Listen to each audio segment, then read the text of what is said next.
여러분의 욕조에 미끄러지는 문제가 있다고 한번 상상해 보십시오. 여러분, 미끄러짐을 방지하기 위해서 여러분이 다른 사람들이 제안한 행거를 하나 사서 이제 미끄럼을 방지하고자 합니다. 그러니까 행거를 하나 사서 붙들고 있으면 욕조에서 미끄러지지 않을 거라고 생각해서 행거를 하나 샀습니다. 근데 여러분, 행거를 어디다 붙여야 되겠습니까? 욕조 벽에다 붙여야 되는데 여러분이 붙이지 않고 그것을 그냥 들고 있으면서 나는 안전하다라고 말하면 얼마나 우스꽝스럽겠습니까? 더 이야기해봐야 어리석은 이야기겠죠. 여러분, 믿음이란 게 뭘까요? 믿는다는 것은 결국 대상이 있어야 되는 겁니다. 그냥 아무런 붙임이 없이 행거를 들고 있는 것은 안전하지 않는 것처럼 우리 믿음이란 것도 벽, 바로 하나님께 붙어 있어야만이 그것이 활용 가치가 있는 것입니다. 여러분, 무슨 말을 하려고 하는가 아시겠습니까? 행거는 그 자체로 가치가 있는 것이 아니라 벽에 붙어 있을 때만이 활용 가치가 있는 겁니다. 여러분, 오늘 우리 말씀을 보십시오. 아합이 누구입니까? 제가 설교하지 않았지만은 우리 지난 20장을 보시면은 열왕기상 20장에 아합은 전쟁에서 2번이나 이긴 민족의 영웅이었습니다. 20장 13절에 전쟁을 이긴 원인이 하나님께 있다고 말을 하고 있습니다. 근데 지금 아합은 이제 어떻게 되었습니까? 우리 인생에서 잘 나가는 사람들이 흔히 범하는 오류처럼 자신이 뛰어나서 대단한 사람이 되었다고 생각합니다. 제가 서두에서 예를 든 것처럼 마치 행어가 벽에 붙어있을 때 단단하기 때문에 힘이 있는 것처럼 느껴지지만은 벽으로부터 떨어지면은 아무런 힘이 없는 것과 마찬가지로 하나님이 돕지 않으면은 아합은 아무것도 아닌데 아합은 자기가 굉장히 대단한 사람인 걸로 착각하고 있습니다. 그렇게 착각하고 있는 아합이 지금 이제 뭘 하고 있습니까? 오늘 21장은 아주 평범한 사람 나봇에게 찾아가는 걸로 시작하고 있습니다. 왜 나봇에게 찾아갔습니까? 지금 나봇에게 이스라엘에 포도원이 있는데 그 포도원이 왕궁에서 가깝다라고 1절에 말을 하고 있습니다. 이 전쟁에서 승리한 아합은 왕궁을 확장하고 싶어 합니다. 요즘 말로 여러분이 쉽게 이야기하려면은 신도시를 건설하는 겁니다. 신도시를 건설하는데 지금 이 아합이 나봇에게 어떠한 제안을 합니까? 값을 부르고 싶은 대로 부르라는 겁니다. 내가 돈을 줄 테니까 땅하고 바꾸자는 겁니다. 여러분이 만약에 조그마한 지금 땅을 가지고 있는데 몇 배의 돈을 줄 테니까 그 땅을 팔라고 한다면은 여러분 어떻습니까? 신이 나서 아마 잠을 설칠 겁니다. 당연히 팔아야 되지 않겠습니까? 특히나 이 왕은 어떻습니까? 지금의 우리 뛰어난 실세들하고는 물론 지금의 실세들도 대단합니다만은 비교할 수 없이 왕은 사람을 죽일 수 있는 권한이 있는데 그 왕이 지금 땅을 팔으라고 찾아왔습니다. 그 땅을 어떻게 하겠다는 겁니까? 그 포도원을 왕의 채소밭으로 삼겠다라고 2절에서 말을 하고 있습니다. 여러분한테 뭐라고 말했습니까? 이 땅을 팔므로써 돈도 벌고 왕에게 좀 잘 보이려고 하는 그런 마음이 들지 않겠습니까? 당연히 이야기가 그렇게 진행되어야 될 것 같은데 오늘 이야기는 놀랍게도 3절에 이렇게 말을 하고 있습니다. 나봇이 뭐라고 말을 하고 있습니까? 나봇이 아합에게 말하되 내 조상의 유산을 왕에게 주기를 여호와께서 금하실지로다 하니 이렇게 말을 하고 있습니다. 이 놀랍지 않습니까? 왕이 지금 땅을 팔라고 하는데 첫마디가 뭘 말하는 겁니까? 안 된다는 겁니다. 땅을 왕이 팔으라고 하는데 도대체 뭘 믿고 안 팔려고 하는가? 우리가 여기서 반드시 알아야 될 게 있습니다. 이 이스라엘은 지금의 우리 자본주의 시대와 다른 시대입니다. 지금은 저는 땅이 없습니다만 땅을 가지고 있다면 자기 땅을 자기 마음대로 팔 수가 있습니다. 우리의 이스라엘 시대는 다른데 이 나봇의 대답을 이해하기 위해서는 성경구절 한 구절 찾아봐야 됩니다. 레위기 25장 23절을 한번 찾아보겠습니다.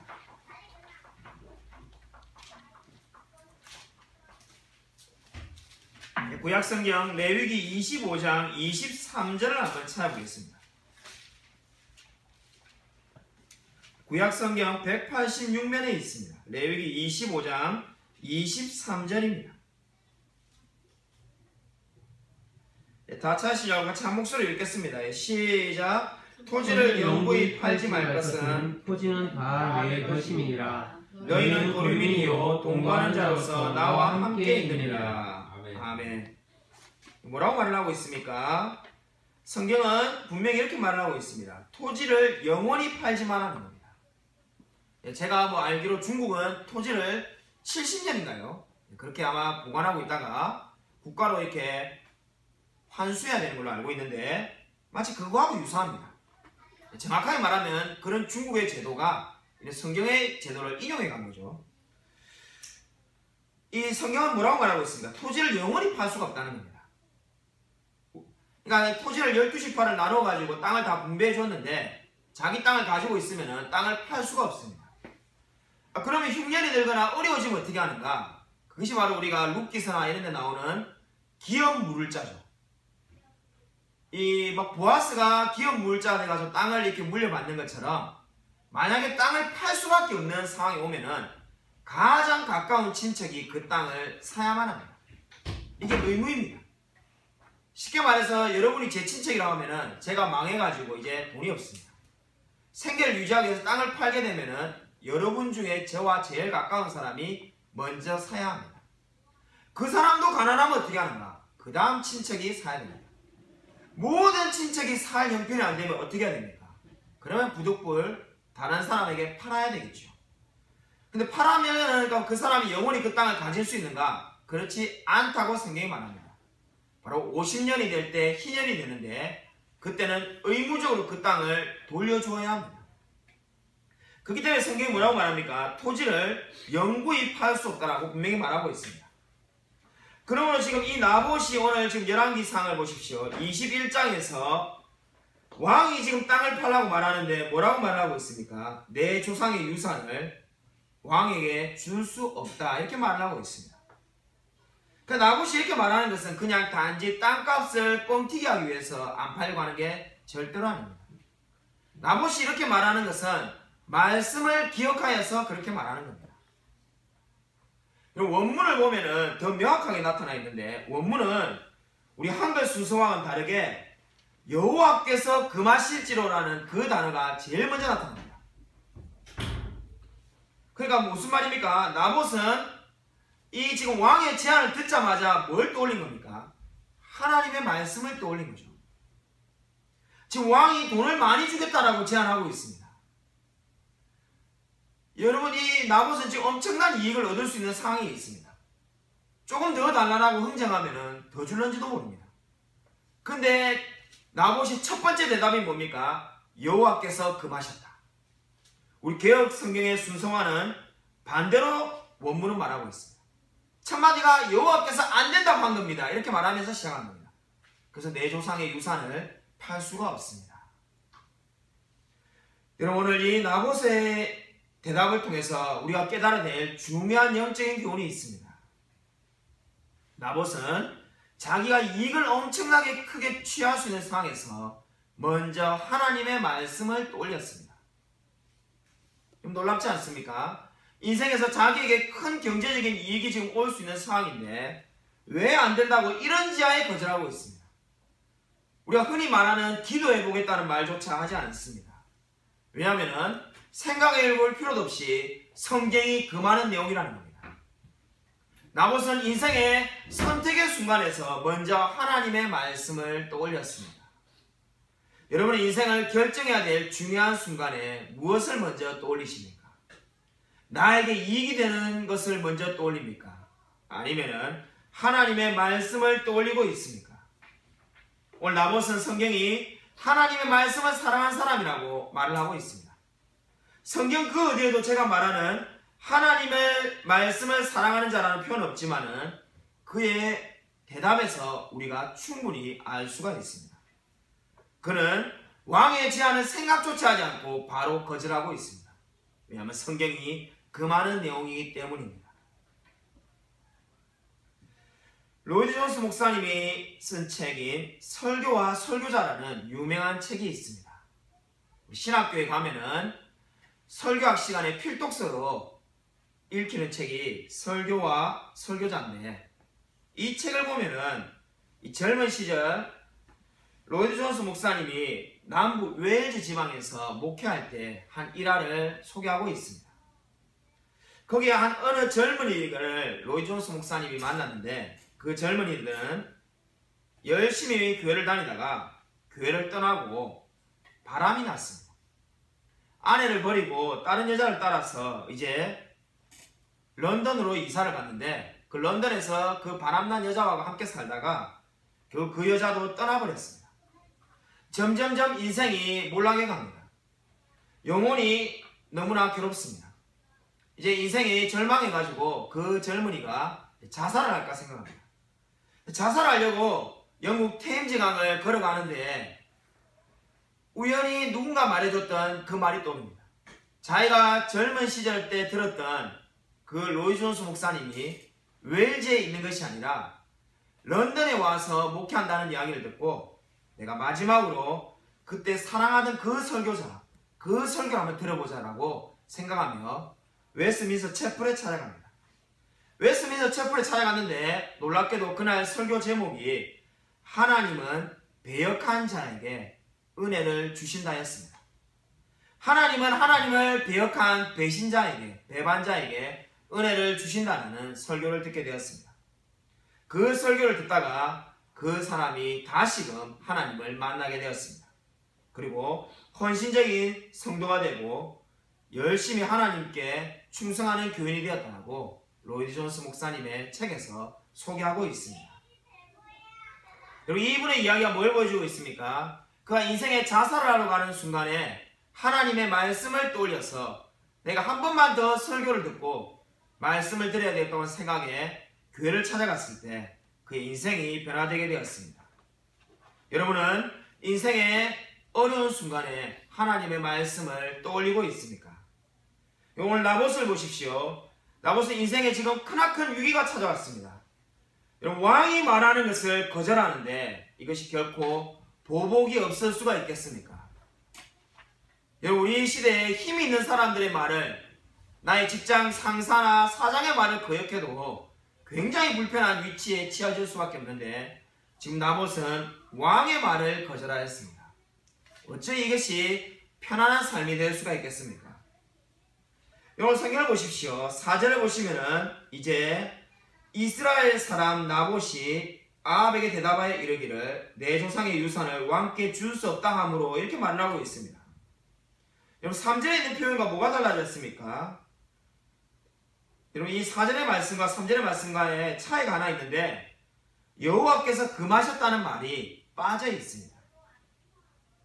지금 이 대답을 아합이 이스라엘에게 지금 6절을 보면은 그대로 말을 하고 있습니다. 지금 왕이 드러누워 있는데 4절을 보시면은 뭐라고 말하고 있습니까? 침상에 누워서 얼굴을 돌리고 식사를 아니하니, 이렇게 되어 있는데, 우리가 공동 번역을 보면은 뭐라고 번역했냐면은 얼굴에 이불을 다 뒤집어 쓰고 누워 있다는 겁니다.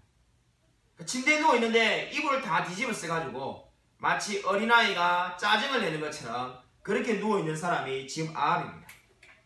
여러분, 아합이 어떤 사람입니까? 하나님이 전쟁에서 승리하게 해주어가지고 2번이나 전쟁을 이겼습니다. 그는 왕입니다.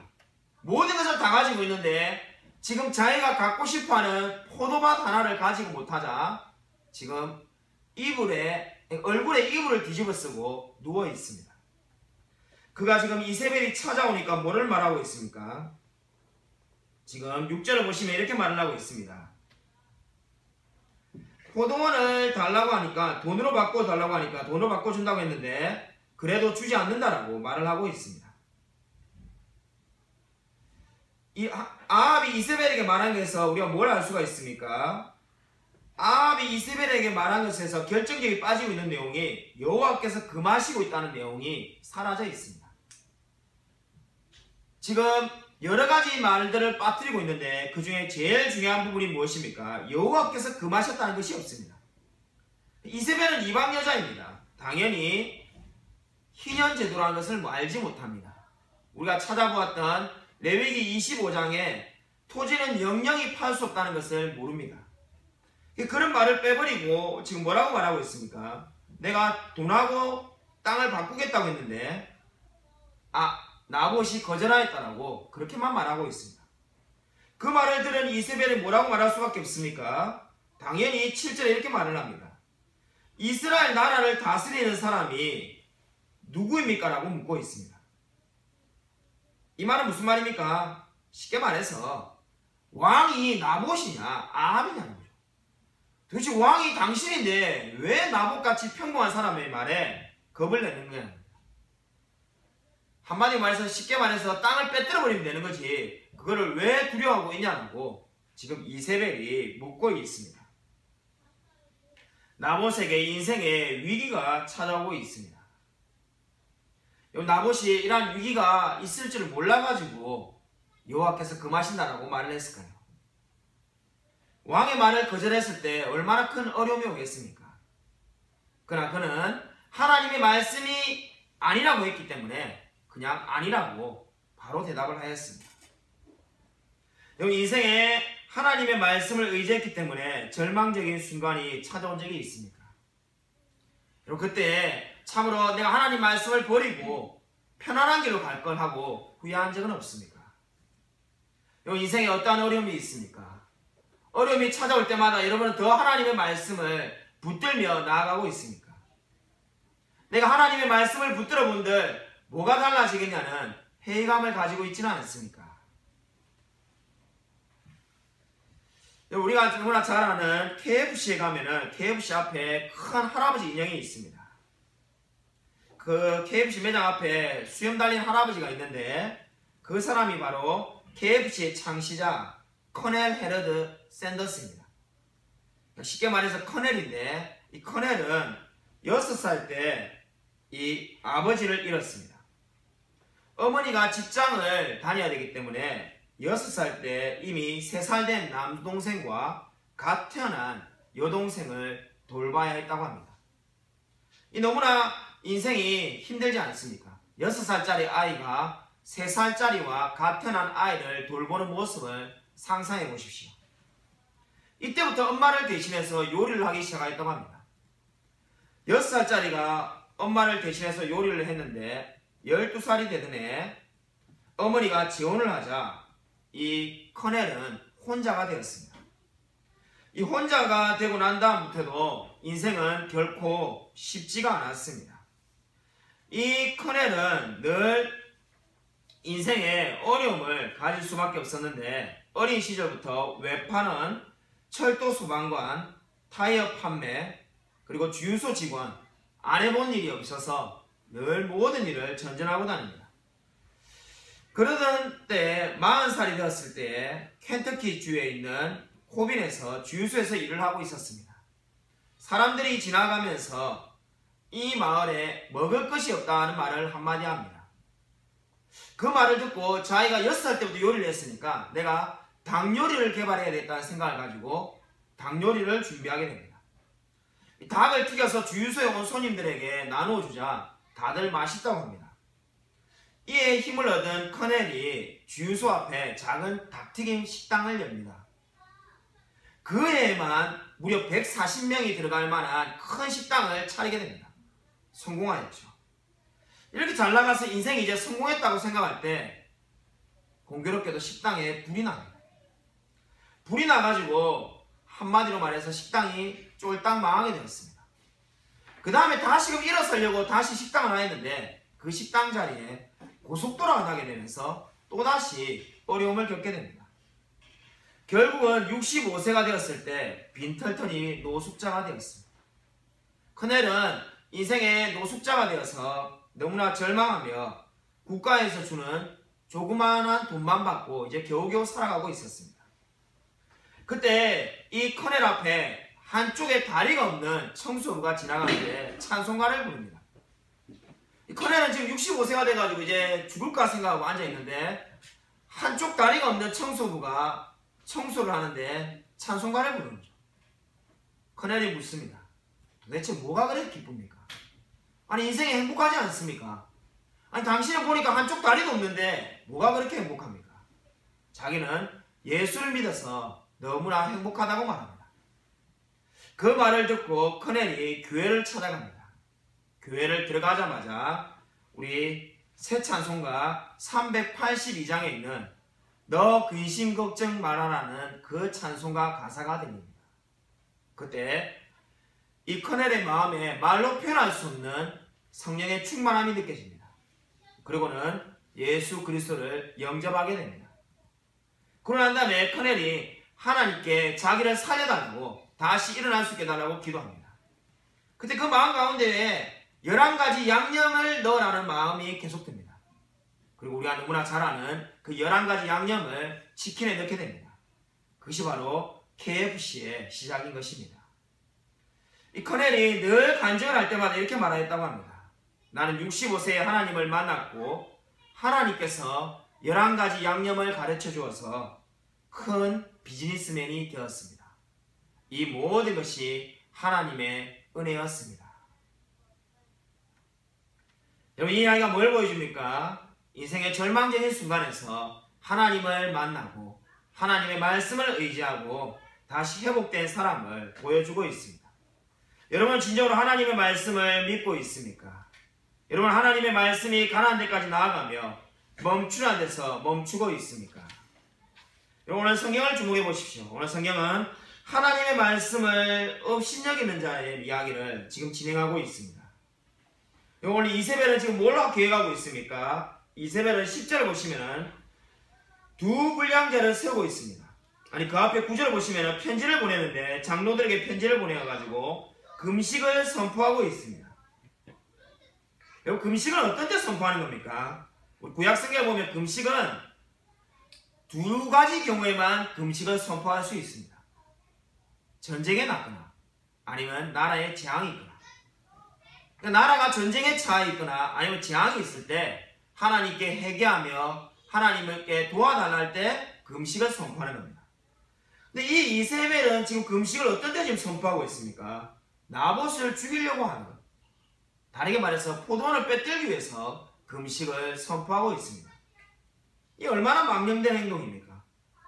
도무지 이스라엘 역사에도 없고 성경에도 없는 행동을 이세벨은 하고 있는 겁니다. 근데 아마 제 생각에는 이세벨은 성경을 몰랐던 사람이 아닌 것 같습니다. 목사님, 이세벨이 이름 자체가 바알은 살아있다는 뜻인데 어떻게 성경을 잘 알고 있을까요? 제가 보기에 그렇게 볼 수 있는 근거가 있습니다. 그 근거는 10절에 보시면은 불량자 두 사람을 세운다는 데 있습니다. 지금 나봇을 죽이려고 하는데 불량자 2명을 세우는 이유가 어디에 있습니까? 증인은 반드시 2명이 있어야만이 효력이 있는 거죠. 어떠한 사람을 죽이려고 할 때 구약성경에 증인이 2명이 되어야 됩니다.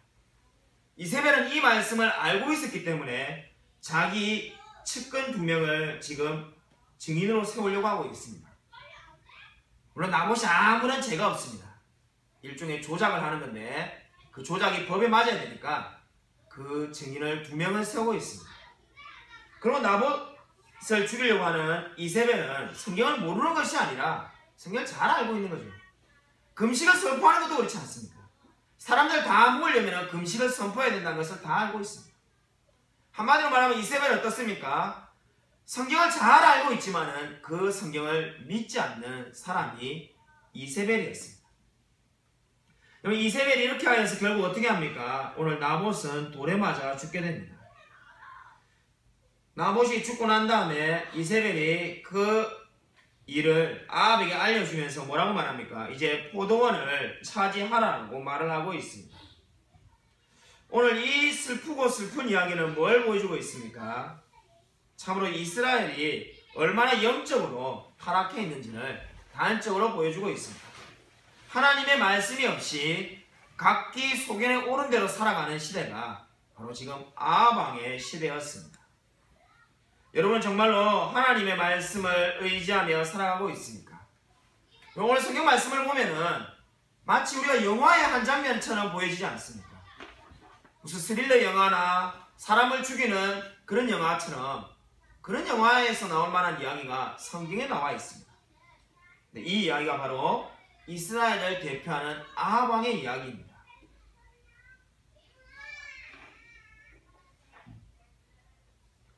1888년에 노벨은 어느 날 다이너마이트를 발명했던 노벨은 어느 날 신문을 보다가 깜짝 놀라게 되었습니다. 왜냐하면 신문에 자기가 죽었다는 소식이 적혀 있었기 때문입니다. 아니 내가 버젓이 살아있는데 왜 죽었다고 되어 있을까? 근데 알고 보니까 자기 형이 최근에 죽었는데 신문기자가 잘못 알고는 노벨이 죽었다라고 신문기사를 쓴 겁니다. 이 외국 신문을 보면 부고란이 있어가지고 그 신문에 이렇게 부고란에 떠 있는데 거기에 이제 신문에 평가가 들어있습니다. 가만히 노벨이 자기를 뭐라고 평가했는지 보니까 뭐라고 되어 있었냐면은 다이너마이트를 발명하여 수많은 사람을 죽인 살인마가 잠들다. 그걸 보고 노벨이 너무나 충격을 받은 거죠. 자기가 물론 죽지 않았습니다만 형이 죽은 것을 잘못 알아서 기사를 썼는데 자기에 대한 평가가 그렇게 되어 있는 거예요. 신문기자가 다이너마이트를 발명하여 수많은 사람을 무고하게 죽인 살인마가 잠들다. 이렇게 쓴 것을 보고 충격에 빠지게 되었습니다. 그래서 노벨이 너무나 충격을 받아가지고 자기의 전 재산을 환원하여 우리가 잘 아는 노벨상을 만들게 된 것입니다. 여러분 이 이야기가 뭘 보여줍니까? 모든 사람은 언젠가 한 번은 하나님 앞에 가서 설 때가 있습니다. 인생은 영원하지가 않습니다. 여러분이 죽고 난 다음에 사람들이 여러분의 삶을 뭐라고 평가할 것 같습니까? 아니 하나님은 저와 여러분의 삶을 어떻게 평가하실까요? 여러분 진정으로 어떠한 평가를 듣는 삶을 살아가고 있습니까? 아이린 던이라는 사람에 대해서 들어보았습니까? 1930년대에 미국의 유명한 배우였습니다. 이 아이린 던은 너무나 재능이 많았습니다. 한 가지 재능만 가지고 있어도 부러운데 연기와 영화 그리고 오페라 가수의 능력도 가지고 있었습니다. 사람들은 너무나 이 여자를 부러워했습니다. 한 가지 재능도 가지고 있기 힘든 이 여러 가지 재능을 동시에 가지고 태어났습니다. 근데 이 오페라 가수로서 이 아이린 던이 유명해지려고 했는데 뉴욕의 메트로폴리탄 오페라 하우스에 입단하려고 했는데 오디션에서 떨어졌습니다. 떨어지면 얼마나 서운하겠습니까? 근데 당시에 세상의 평가는 어땠냐면은 차라리 잘됐다. 연기도 잘하고 영화도 잘하는데 괜히 오페라까지 잘해가지고 뭘 해야 될지 고민될 것이 아니라 이제 연기 하나에만 집중할 수 있게 됐다고 잘됐다라고 사람들이 평가했습니다. 이런 평가를 들을 정도로 많은 재능을 소유했던 사람이 아이린 던이었습니다. 그 여가 어느 날 치과 의사와 결혼하고 난 다음에 연기를 그만두겠다라고 선언했습니다. 사람들이 다 물었습니다. 도대체 왜 연기를 그만두게 되었는가? 그때 아이린 던이 이렇게 말했다고 합니다. 나는 연기에 빠져들었다가 이제 빠져나왔다. 어느 순간 깨달았는데 연기가 내 삶의 전부가 아니라 내 인생은 하나님께 드리고 싶다. 그렇게 말하고 그는 헐리우드의 유명한 배우가 될 수 있는데도 그것을 다 포기해버렸습니다. 실제로 그녀가 제일 먼저 했던 것은 바로 뉴욕의 공항으로부터 메리라는 한 아이를 입양하기 시작하였습니다. 그리고 그는 완전히 다른 삶을 살아가기 시작하였습니다. 1985년에 아이린 던은 미국의 대통령 로널드 레이건으로부터 케네디상을 받기도 하였습니다. 그녀는 자기가 배우로서의 삶을 포기했지만은 자신은 너무나 행복한 사람이라고 말하였습니다. 왜냐하면 그는 평생을 다른 사람을 도우면서 살 수 있었기 때문입니다. 늘 자선사업에 뛰어들며 수많은 사람들을 위하여 돕기 위해서 연기를 포기한 것입니다. 여러분의 인생을 어떻게 살아가고 있습니까? 여러분에게 가장 소중한 것이 무엇입니까? 여러분 정말로 하나님을 만난 사람입니까? 자, 최근에 한 달 전부터 아버지가 아프시다 보니까 삶에 대해서 많은 생각을 하게 되었습니다. 우리 교회 집사님이 예전에 우리 성경부 때 한번 삶에 대해서 인생이 뭔가 생각을 많이 한다는 말을 들을 때 참으로 아무런 느낌이 없이 들었는데 자, 요즘 인생이 뭔가 많은 생각을 하게 되었습니다. 그렇게 많은 생각을 하다 보니까는 제가 예전에 이 장례식 계획 때 설교하는 여러 많은 본문이 있는데 그 중에 한 말씀이 늘 마음에 계속해서 제 마음을 울리더라고요. 우리 여러분에게 그 말씀을 한번 같이 나누고 싶습니다. 우리 전도서 4장입니다. 전도서 4장을 한번 찾아보시겠습니다.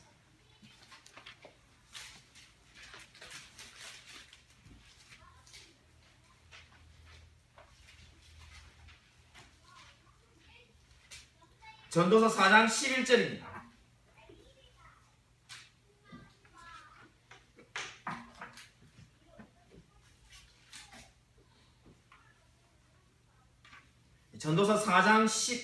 전도서 3장 11절입니다. 죄송합니다. 전도서 3장 11절. 전도서 3장 11절입니다. 전도서 3장 11절 함께 읽으시겠습니다. 시작. 하나님이 모든 것을 지으시되 때를 따라 아름답게 하셨고 또 사람들에게는 영혼을 사모하는 마음을 주셨느니라. 그러나 하나님이 하시는 일의 시종을 사람으로 측량할 수 없게 하셨도다. 아멘. 자, 장례식장에 가면은 설교하는 여러 말씀이 있는데 가장 많이 하는 몇 개의 말씀이 있는데 그 중에 하나가 바로 이 말씀입니다. 하나님 이 한 구절을 보시면은 이 한 구절에 우리 인생이 다 녹아져 있습니다. 그렇지 않습니까? 하나님께서 모든 것을 지으셨죠. 그리고 때를 따라 아름답게 하십니다. 여러분 인생에 아름다운 때가 있었죠. 결혼이라든지 또는 뭐 자녀를 낳았을 때 그리고 인생에 행복했던 순간이 있을 것입니다. 성경이 그렇게 말합니다. 인생이 때를 따라 하나님께서 아름답게 하셨다라고 말을 하고 있습니다. 그런데 중요한 것이 성경이 뭐라고 말합니까? 또 사람들에게 뭘 주셨다는 겁니까? 저와 여러분에게 영혼을 사모하는 마음을 주셨다는 겁니다. 그냥 인생이 아름답고 경치가 좋으니까 그것을 아름답게 즐기고만 사는 것이 아니라 영혼을 사모하는 마음을 하나님께서 주셨다라고 말하고 있습니다. 저와 여러분이 그렇게 또 하나님을 믿고 의지하며 살아가고 있습니다. 이렇게만 말해도 이 말씀이 참 은혜로운 말씀이 같은데 그 뒤에 한 구절 더 있습니다. 그러나 뭐라고 말합니까? 하나님이 하시는 일의 시종을 사람으로 측량할 수 없게 하셨도다. 그렇지 않습니까?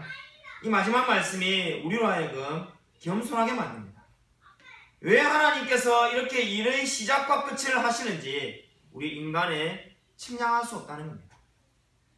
왜 사람이 갑자기 죽어야 하는지, 왜 갑자기 우리 인생에 고난이 찾아오는지, 왜 갑자기 내가 아파야 하는지 우리가 그걸 다 어떻게 알겠습니까? 왜 성경을 이렇게 말을 하고 있을까요? 자, 이 말씀을 참으로 많이 설교했고 많이 묵상했는데 이 한 구절에 우리 인생이 다 들어있습니다. 하나님께서 때를 따라 우리를 아름답게 하시고 영혼을 사모하는 마음을 주시고 또 뭐라고 말씀하신 겁니까? 우리가 일의 시작과 끝을 알 수가 없다는 겁니다. 우리가 늘 겸손하게 하나님께서 만들고 있습니다. 우리가 모든 것을 다 알고 있다면 왜 하나님을 의지하겠습니까? 그러나 우리는 모든 것을 다 아는 사람이 아니라고 말을 하고 있습니다. 여러분 이 말씀을 잘 기억하십시오. 그리고 외우십시오. 여러분 인생이 아름다운 순간을 보내고 있습니까? 하나님께 감사하십시오. 여러분 늘 영혼을 사모하시기 바랍니다. 그리고 저와 여러분에게 이해할 수 없는 일이 생길 때마다 일의 시종을 사람이 측량할 수 없다는 것을 알고 하나님을 의지하며 하나님께 모든 것을 의탁하십시오. 바로 오늘 성경이 그렇게 말씀하고 있습니다. 자, 목회를 할 때 자, 인생이 끝나가는 분들, 질병이 너무나 심한 분들이 제 손을 늘 붙잡고 목사님이 제일 감사하다고, 기도해 주신 목사님이 제일 고맙다라고 울면서 말하는 분을 많이 만났습니다. 솔직히 제가 그때 잘 몰랐습니다. 내가 뭐 쇠고기를 한 그릇 사주기로 했어. 밥을 한 그릇 사주기로 했어. 왜 근데 울면서 내가 제일 감사하달까? 심지어 어떤 분은 자기 아들, 딸들은 교회를 안 다니는데 자기 아들, 딸보다 제가 더 감사하다. 제가 참 이게 어떻게 사람이 죽어가면서도 좀 이게 심한 말로 하면 립서비스를 할까? 진심이라고 생각이 잘 안 들더라고요. 아니 어떻게 아들보다 내가 더 감사할 수 있을까? 자, 그 마음을 정말로 몰랐는데 근데 하는 표정의 말을 보면은 정말 진심으로 말한 것 같은데 참 이해가 안 되지 않습니까? 어떻게 자기 주위에 있는 모든 사람들보다 기도해주는, 일주일에 한 번씩 찾아와서 기도해주는, 신방 와서 기도해주는 제가 제일 고맙다라고 울면서 말할 수 있을까? 자, 요즘 그렇게 깨닫고 있습니다. 자, 우리 아버지가 아프고 난 다음에 제게 우리 아버지를 위해서 기도해주겠다는 분이 제일 감사하더라고요. 자, 기도해주겠다는 분을 만날 때마다 제가 신방 가서 제 손을 꼭 붙잡고 울면서 말하던 분들이 떠오르더라고요. 아, 그분들이 마음이 이 마음이었구나. 왜냐하면 스스로는 해결할 수 없고 돈으로도 해결할 수 없고 의사가 낫게 할 수도 없기 때문에 할 수 있는 것이라고는 하나님이 역사하셔야 되니까 기도해주는 분이 제일 고맙구나. 자, 그 마음을 이제 알게 되었습니다. 아, 바로 이 마음이 그 마음이구나. 기도해주는 분이 제일 고맙다고 말하는 이유가 여기에 있구나. 오늘 성경에 이렇게 말하고 있습니다. 하나님이 하시는 일에 시종을 사람으로는 측량할 수 없게 하셨도다. 여러분, 늘 하나님을 의지하십시오. 하나님의 말씀이 믿겨지지 않을 때가 있을 수 있습니다. 오늘 나봇을 보십시오. 나봇이 도대체 뭘 잘못했습니까? 그냥 하나님이 말씀한 대로 땅을 팔지 않겠다고 했는데 인생에 큰 어려움이 왔습니다. 그러나 여러분, 성경 그 어디에도 나봇이 하나님께 불평했다거나 자신이 왜 이런 고난을 겪게 되었다는지 이런 말이 없습니다. 그 모든 것들을 그대로 받아들였습니다. 바로 오늘 전도서에서 말하는 것처럼 하나님이 하시는 일을 사람이 측량할 수 없습니다. 사랑하는 성도 여러분, 어떠한 삶을 살아가고 있습니까? 인생이 너무나 즐거우십니까? 하나님이 때를 따라서 아름답게 만드셨다는 것을 알고 하나님께 감사하십시오. 왜 내게 이런 일이 생기는지 이해할 수 없다고 괴로워하십니까? 여러분, 하나님이 하시는 일을 원래 사람이 측량할 수 없습니다. 그냥 하나님께 모든 것을 맡기시며 하나님이 인도하시는 대로 따라가십시오.